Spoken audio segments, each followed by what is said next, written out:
안녕하세요. LA의 비투쇼입니다. 여러분, 차 한잔합시다.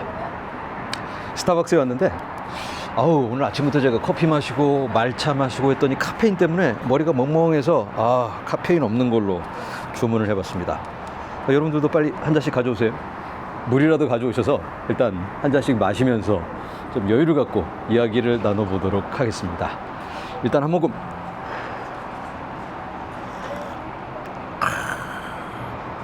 민트 커피입니다. 여러분들은 어떤 차 좋아하세요? 커피만 좋아하시나? 차들이 종류가 참 많아서 요즘 몸에 좋은 차들도 많잖아요. 우리가 좀 건강도 생각하면서 우리가 뭐 부자가 될 사람들이잖아요. 건강은 건강할 때 지켜야 한다. 여러분들 몸 관리도 잘 하시기 바랍니다. 오늘 미국은 공휴일입니다. 메모리얼 데이, 현충일이에요. 현충일이라고 뭐 묵념을 올리는 사람들은 없고 그냥 노는 날이다 하고 집에서 놀고 있습니다. 기관들도 뭐 어디 좋은 데 가서 쉬고 있을 테니까 시장은 조용합니다. 주말에 비트코인이 뭐 살짝 조정을 받다가 지금 제자리로 와 있죠. 신고가를 경신하고 하염없이 가면 좋은데 어느 정도 이제 자리를 다지고 있는 그런 모양새죠.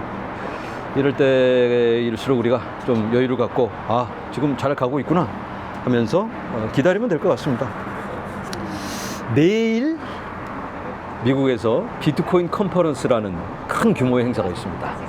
이번에는 좀 큰 규모로 열리게 되는데 비트코인 관련해서는 가장 큰 행사죠.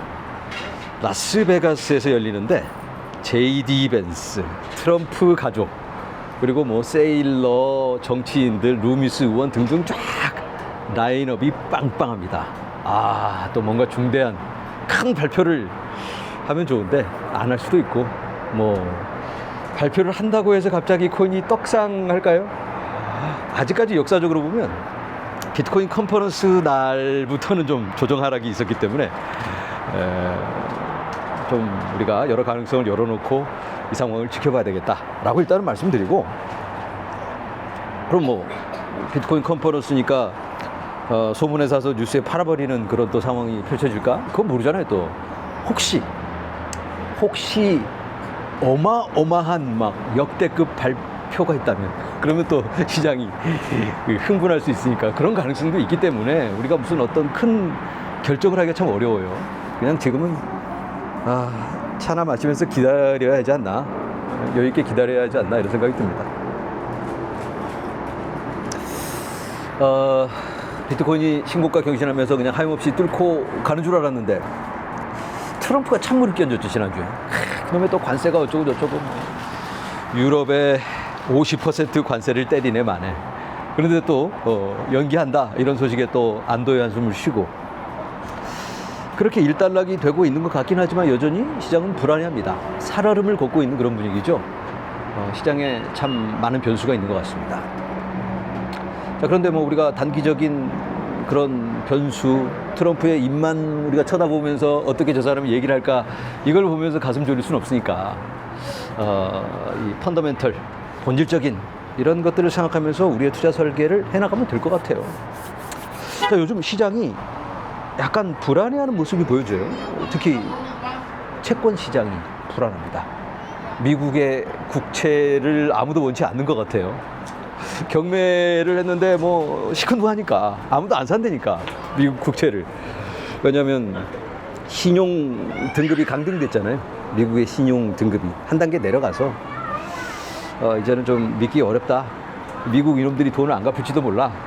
당연히 갚겠지만 신용이 한 단계 내려갔기 때문에. 여러분들도 신용이 내려가면 어디서 돈 빌릴 때 이자를 많이 내야 되잖아요. 그런 어려움이 있다 지금. 신용 등급 강등 이유는 뭐죠? 이유가 뭘까? 왜 미국을 믿지 못하는 걸까? 한마디로 신용 불량자니까. 뭐 돈을 안 갚아서가 아니고 부채가 너무 많으니까. 여러분들 만약에 크레딧 카드 빚을 지고 있다면 뭐 1억 크레딧 카드 빚이 있는데 1억이 2억이 되고 2억이 5억이 되고 10억이 되면 그다음부터는 돈 빌려주는 사람이 조금 꺼릴 수 있잖아요. 그런 상황이에요 지금. GDP 대비 국가 부채가 너무 높다. 그 이유로 미국 이거 못 믿겠다. 이런 상황입니다. 미국이 신용 등급이 안 좋아지면 그럼 어떻게 되나? 미국 국채를 안 사려고 하겠죠. 근데 또 이걸 너무 부정적으로 바라볼 수는 없는 게, 그러면 신용 등급이 좋은 트리플 A급인 뭐 네덜란드라든가 어디 또 유럽의 여러 나라들이 있죠. 그런 나라들의 국채를 사야 되나? 그럼 호주의 국채를 사야 되나? 여러분들 같으면 어떻게 하시겠어요? 미국이 돈을 안 갚을지도 몰라. 그래서 호주의 국채를 여러분들 같으면 사시겠습니까? 그렇진 않죠. 경제 규모가 있는 거니까. 미국이 망할 것 같아도 그래도 네덜란드나 호주 국채보다는 시간이 지나면 좀 더 나을 거 아니에요. 그래서 사람들이 생각하는 것처럼 그렇게 막 파괴적인 그런 뉴스는 아니에요.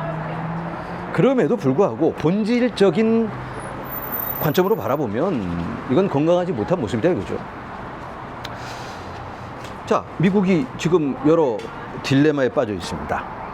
금리를 내리자니 인플레이션이 무섭고, 그렇다고 올리자니 나라가 망할 것 같고, 어떻게 해야 되나. 채권을 다들 안 사겠다고 버팅기면 어떡하나요? 그러면 뭐 자기들이 돈 찍어서 사면 되는 거죠. 연준이 돈을 찍어서 그 돈을 그냥 사면 되는 겁니다.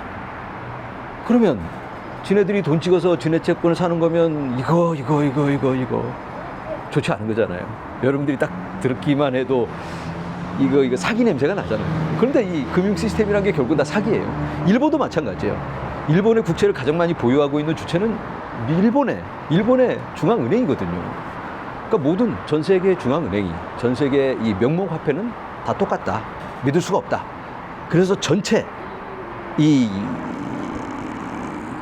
국채 시장의 균열이 보여지고 있지 않나. 결국은 기존 금융 시스템이 어떤 벽에 부딪힐 수밖에 없다. 그럼 어떻게 되나요? 환멸을 느끼죠. 이놈들이 지네끼리 돈 찍어서 그걸로 지네 빚 사가고, 지네 빚을 사서 가격을 뻥튀기 해서 올리는 모습이잖아요. 마치 알트코인 발행하는 놈들이 이 마켓 메이커한테 돈 줘가면서 사가지고 가격 펌핑해서 올리는 그런 모습이랑 다를 게 하나도 없어요. 지네들이 가격을 올리는 겁니다. 국채 가격을 올리는 거예요. 지네들이 사서 돈을 막 가짜 돈을 찍어내서 이걸로 사서 가격을 붙들어 올리는 겁니다. 지속 가능하지 않은 시스템인 거죠. 지속 가능하지 않아요, 이거는요. 분명히 문제가 있습니다. 그래서 금과 비트코인이 대체 자산으로 환영을 받고 있는 그런 모습을 보여주고 있습니다. 제가 여러분들께 비트코인 어쩌고저쩌고 이렇게 이야기를 하니까, 비트코인이니까 뭐 비트코인이 좋다, 또 전반적인 이런 모습이 코인에게는 좋을 수밖에 없다라고 말씀을 드린다라고 생각하실 수도 있겠지만, 지금의 이 금융 시스템이, 재정 시스템이, 통화 시스템이 지속 가능하지 않다. 이건 제가 지어낸 말이 아니고 유명한 경제학자들보다는 이 세상에서 가장 영향력 있는 사람, 바로 연준의 제롬 파월이 한 말이에요. 연준의 제롬 파월이 미국의 금융 시스템은 지속 가능하지 않다. 이대로면 망한다. 이런 얘기를 작년에 했습니다. 미국 내셔널 TV에 나와서, ABC 방송에서 알고 있는 거죠. 모두가 알고 있어요. 하지만 다른 선택이 없기 때문에 이대로 그냥 갈 수밖에 없습니다. 지금 이대로면 미국이 망할까요? 그러지 않겠죠. 어떻게 하든 돈을 찍어서 살려내겠죠. 하지만 언젠가는 벽에 부딪힐 때고, 언젠가는 큰 변화의 시간을 맞이할 수밖에 없는데, 그게 언제일지는 우리가 모르니까 그냥 우리는 큰 그림에 맞춰서 기다리면 되는 거겠죠. 어제 제가 그 트레이딩 뷰에서 M2 머니 서플라이를 확인했는데 신고를 또 경신했더라고요. 계속해서 새로운 돈이 만들어지고 있습니다. 중국에서도, 일본에서도, 미국에서도 계속 새로운 돈이 만들어져 가고 있다. 한국도 마찬가지겠죠. 돈을 찍어내지 않을 수가 없습니다. 이 미국이 통화 정책을 만들어 나가면 거기에 맞출 수밖에 없어요. 그래야지 무역을 할 수 있는 거니까. 그래서 M2 머니는 올라갈 수밖에 없고, M2 머니가 올라간다는 건 모든 통화 가치의 하락을 의미하는 거죠. 그렇다면 당연히 하드 자산을 선택해야 되죠. 그래서 우리가 비트코인에 투자하고, 또 비트코인과 결을 같이 하는, 혁신을 주도하고 있는 또 우리들의 많은 알트코인을 선택하고 있는 이유이기도 하겠죠. 그런 이유로 우리가 코인에 투자하고 있는데, 그럼 뭐 코인 가격이 떡상을 해야 되는데 시간이 좀 오래 걸리죠. 우리들이 원하는 타이밍에 맞춰서 좀 가격이 올라가면 좋겠는데 이놈의 코인이 우리의 마음을 몰라주고 정말 빨리빨리 좀 속도감 있게 올라가지는 못하고 있습니다. 비트코인 신고가를 경신했는데 여러분들 어떠세요? 파티하고 계시나요? 비트코인 잘하네, 잘 가고 있네 이러면서 상대적 박탈감을 느끼고 계시죠? 제 영상을 보시는 많은 분들이 박탈감을 느끼고 계시는 것 같아요. 박탈감을. 왜? 비트코인을 얼마 안 가지고 계시니까 알트코인에 많이 투자를 하고 계시죠? 저도 알트코인에 많이 투자하고 있어요. 상승장에 들어서면서, 그러니까 2024년 정도 알트코인의 비중을 저도 늘리기 시작했거든요. 지금은 한 50% 정도 비트코인 가지고 있는 것 같아요. 그런데 알트가 못 가고 있으니까 저도 약간은 속상한데, 그런데 타이밍을 기다리고 있죠. 알트에 투자하시는 분들은 적정 기대치를 가져야 돼요. 알트의 시간은 언제 오죠? 알트의 시간, 사이클의 끝무렵, 딱 한 번, 그냥 딱 한 번은 아니고 두 번일 수도 있겠지만 그냥 마지막 한 번 활활 불타오르다 끝나거든요. 그 한 번의 시간을 위해서 4년을 기다리는 겁니다. 그래서 여러분들 속상해 하시는 분들 기다려야 되는 거예요. 우리들의 선택인 겁니다. 그걸 알면서도 알트코인을 선택한 이유는 그 한 번의 타이밍을 잘 잡아서 더 큰 수익을 올리기 위해서. 아시겠죠? 그러니까 어쩔 수 없다. 우리들의 선택이니까 기다려야 한다. 자, 알트코인이 그럼 그냥 비트코인 가면 쫓아가다가 한번 불타오르고 또 사이클 지나가면 꺼져서 또 거의 제로가 되는 그런 실체가 없는 그런 건가요? 그런 건 아니잖아요. 알트코인이 실제로 이 혁신을 주도하고 있잖아요. 비트코인은 그 단단한 기축을 마련해주고 틀을 마련해주고, 알트코인은 뭔가 새로운 기술을 장착한 신기술과 함께 혁신을 주도해 나가는 게 뭔가 실생활에서 사용되고 자산을 토큰화하고 뭐 돈을 움직이고 앱을 만들어서 뭔가를 할 수 있게 해주는 실무를 담당하는 그런 기능을 해주는 게 바로 알트잖아요. 물론 아무것도 안 하는 알트도 많아요. 하지만 많은 알트들이 새로운 도전을 하고 있습니다.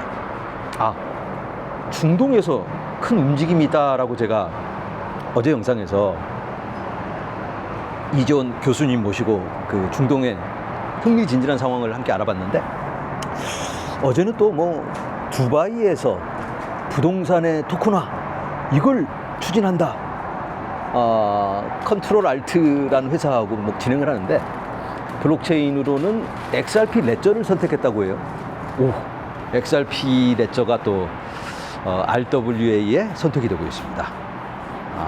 또 단단한 그런 모습을 보여주고 있으니까 XRP 레저 속도도 빠르고 수수료도 저렴하고 탄탄한 기반을 가지고 있죠. XRP가 오랜 시간 동안 검증된 그런 시스템이기 때문에 이번에 선택을 받았다고 합니다.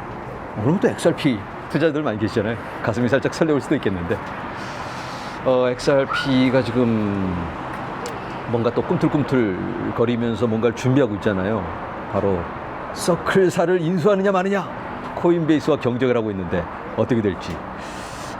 만약에 서클사를 인수하게 된다면 또 어마어마한 큰 그림을 그릴 수 있는 역대급 호재일 수도 있겠다, 이런 생각을 해보는데, 근데 뭐 그 서클사를 인수했다고 당장 뭐 큰 뭔가를 론칭하면서 막 모든 자금을 빨아들이는 건 아니에요.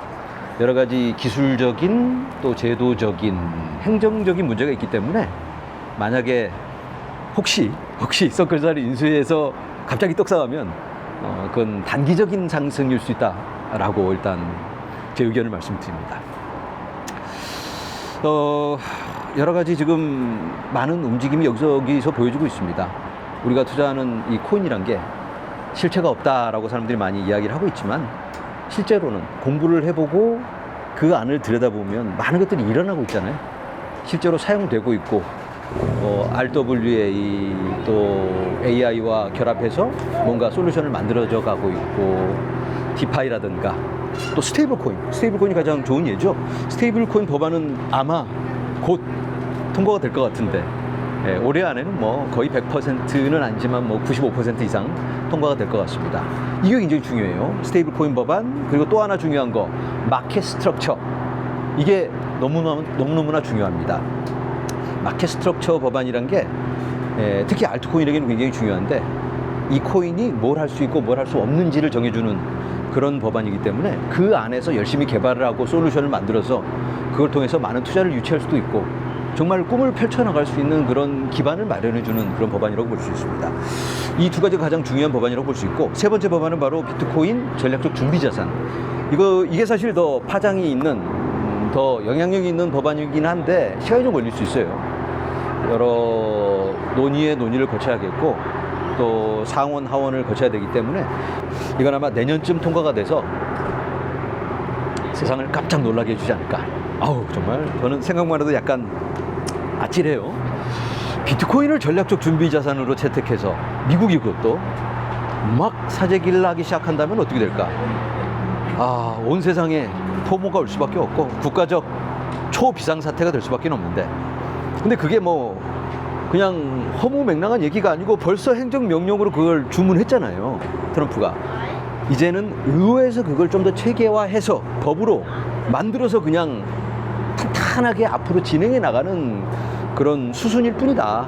이렇게 바라볼 수 있을 것 같습니다. 자, 이런 움직임이 벌어지고 있는데도 우리가 조바심을 느껴야 될까? 당장은 뭐 그럴 수 있죠. 자, 그런데 우리가 조금만 큰 그림을 바라보면서 우리가 접근을 해야 되지 않을까, 이런 말씀을 드려봅니다. 지금 벌어지고 있는 상황을 보면 여러분들, 제가 기업들의 비트코인 매집에 대해서 자주 말씀을 드리죠. 요즘 뭐 더 많아지는 것 같아요. 여기서 매집했다, 여기서 매집했다. 특히 상장된 기업이 비트코인을 샀다 그러면 그냥 주식이 떡상을 하니까, 그럼 뭐 비트코인을 사기 싫어도 사야 되는 상황. 괜히 사는 사람도 많아요. 근데 이거 이제 하락장이 왔을 때 약간은 부담으로 적용될 수가 있어요. 실체도 없이 좀비 기업이 비트코인 샀다, 그래서 막 만약에 떡상을 했다면 좀 상황이 좋지 않아서 팔아야 된다면, 그러면 그만큼의 또 매도세가 생길 수 있죠. 샀던 비트코인을 팔아서 또 빚을 갚아야 될 수도 있는 거니까 그런 부분들 우리가 생각해 봐야 됩니다. 하지만 지금은 어쨌든 이 흐름이 좋은 흐름으로 힘이 모아져 가고 있다, 이렇게 볼 수가 있습니다. 그리고 또 여러 국부 펀드에서 비트코인을 샀다, 그리고 ETF를 샀다. 사실 비트코인 ETF의 순유입이 다시 이어져 오면서 또 큰 움직임을 만들어 가고 있잖아요. 이러한 움직임은 계속해서 올해도 또 내년에도 이어질 것만 같습니다. 그렇다면 우리가 이 상황을 어떻게 바라봐야 되나. 지금 잠깐 뭐 갈래다 말아서 속상하고 내 알트는 왜 안 가나, 이것보다는 큰 그림을 바라보면서 가자. 그리고 비트코인 반감기가 1년이 이제 지나가고 있습니다. 모자라다고 이제 시장에서 느낄 수가 있어요. 이런 것들을 우리가 한번 생각해 봐야 되겠고, 그리고 이번 사이클에서 비트코인이 처음으로 진정한 가치 저장의 수단으로 인정받고 있습니다. 메이저급 자산이 되고 있다. 이건 뭐 너무 고무적인 일이 아닐 수가 없다. 자, 그래서 우리가 이 영상을 보시는 모든 분들, 본질을 우리가 생각하면서 잘 준비하고 설계하고 대응해서 큰 결실을 이번 사이클에서는 맺으시는 여러분들 모두가 되시기를 간절히 바랍니다. 이번 영상 여기까지입니다. 여러분, 감사합니다.